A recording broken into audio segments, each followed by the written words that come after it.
water on a daily basis would be appreciated, but more so now because we have to restock those reserves.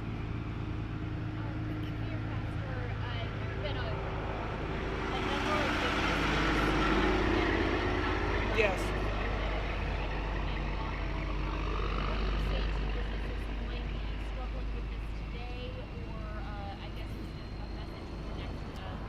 One of the things, that's a great question. One of the things that we did was to go into the supply of bottled water for the storms and make that available to anyone who wanted that, needed that, whether it be a business. Restaurants clearly are impacted dramatically. Fortunately, last night was a Monday night, and in restaurant business, a lot of restaurants and bars are closed on Monday nights, but we're making that bottled water available to anyone who may need that. And we understand the inconvenience. Again, it was a contractor that hit. They do have schematics of where all the pipes are at, but it could be any number. They were talking about a collar that goes around, the entrance to one of those pipes. Someone could have hit that, but they got it turned off, rerouted, and fixed very quickly. And we apologize for the inconvenience that it may have caused our customers. Also makes you appreciate not only the quality, but the service level of our water department. There's a group of men and women that work hard 24 hours a day to make sure that we have the best water in the nation. If you were a business that would like access to that bottled water supply, where can you go?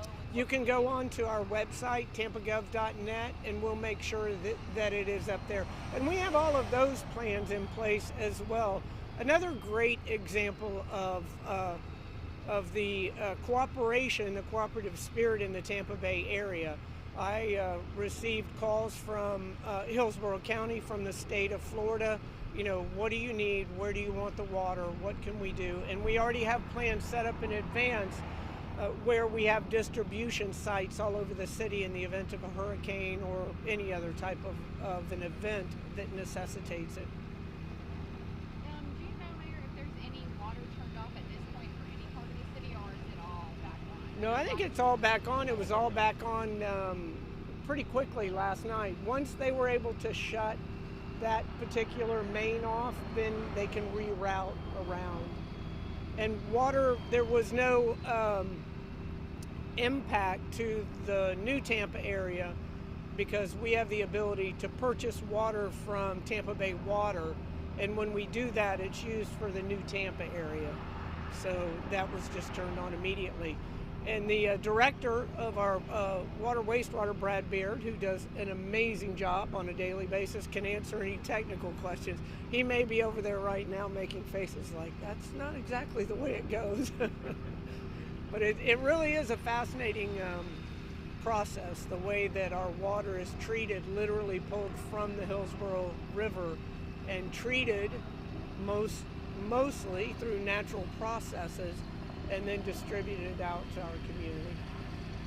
All right. Anybody have any questions? Brad, is there any update on those tests that were performed overnight?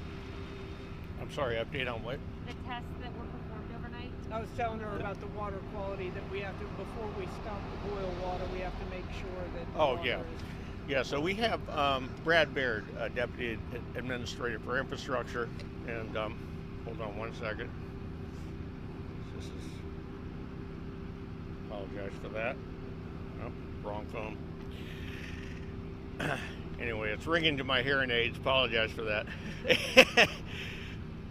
So we have a coordinated sampling procedure throughout the whole service area, where we have a team of technicians that will take samples throughout, and a representative sample, and then we'll take those samples and put them through our laboratory for testing, and then get clearance from the health department, and then do that procedure all over again. So we have when we have two tests that pass for all those samples, then we'll release everybody from the boil water notice. Do you have any idea of how long that might take?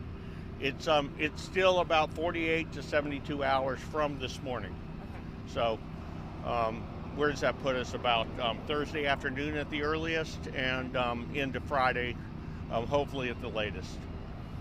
How long will crews be out here working today to clean up everything and get everything back to normal? Yeah.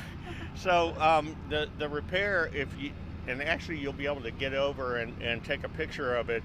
You'll see where the piling hit the pipe and knocked out a piece of it, and so that whole section of pipe needs to be replaced. And they do have all the fittings on site and the spool piece on site to replace. Here's the hang up. We have what's called flowable fill underneath that pipe that's basically like concrete, and they have to chip all of that out before they can replace that spool piece. And that will take all morning to jackhammer that out. But so we should have that done by the end of today, to where we have replaced that section of pipe. All right. Thank you guys. So thank you everybody. Stay warm.